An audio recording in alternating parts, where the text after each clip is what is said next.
Hello, I'm Craig Price, and this is LearnSocialSecurity.com.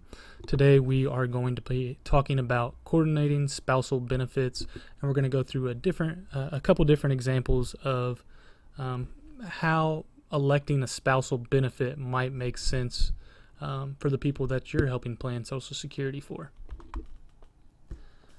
Okay, so just some basics about being eligible to elect spousal benefits.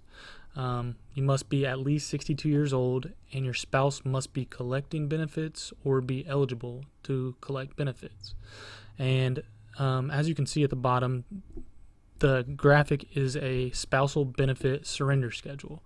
And the maximum amount that you can collect in spousal benefits is up to 50% of your spouse's primary insurance amount.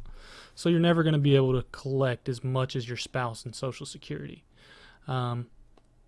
Unless, and we'll talk about some ways that you may be able to start out collecting spousal benefits and then get more from your own benefit later.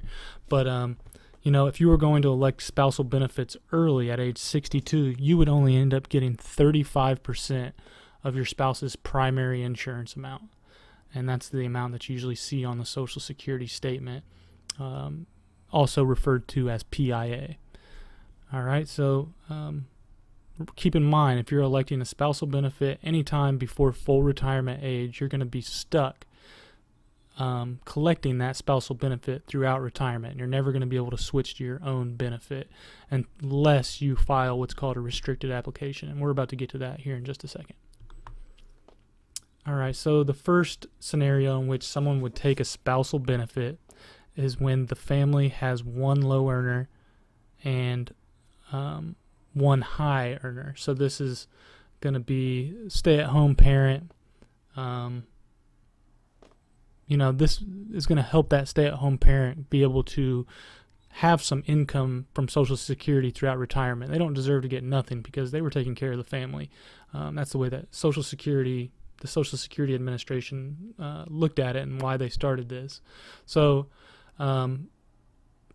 remember, again, the low earner would be eligible for up to 50% of their spouse's primary insurance amount at full retirement age. Again, if you accept benefits early before full retirement age, you will receive the spousal benefit amount, the same amount, all the way throughout retirement.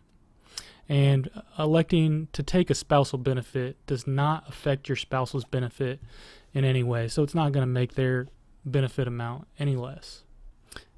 All right, and the other spousal benefit strategy is for families with two high earners.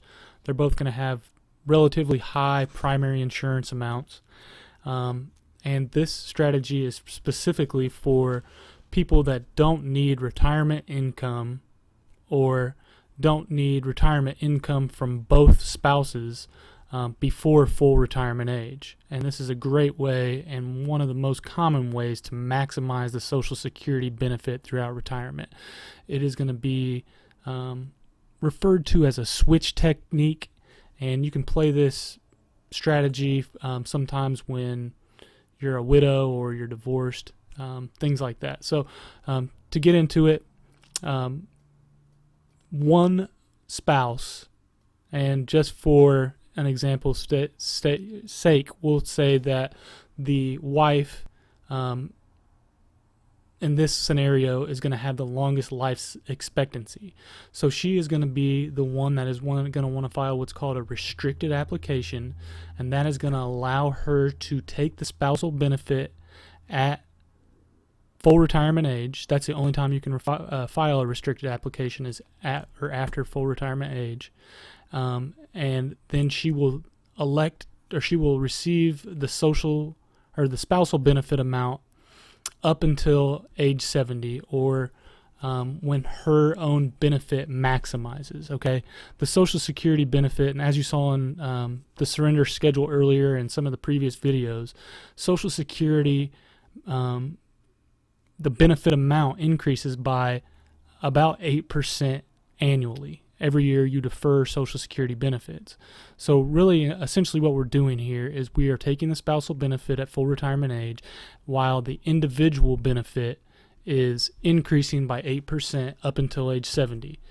And that will give us the maximum benefit amount for one person in the relationship. This whole other time, the other significant other, the husband could have been deferring benefits, and he could also decide to elect at age 70 for the ultimate maximum benefit. And it would depend on a lot of things, such as life expectancy and need for income. But this is a great strategy to maximize benefits for those that don't need the income early and plan on having a long life expectancy.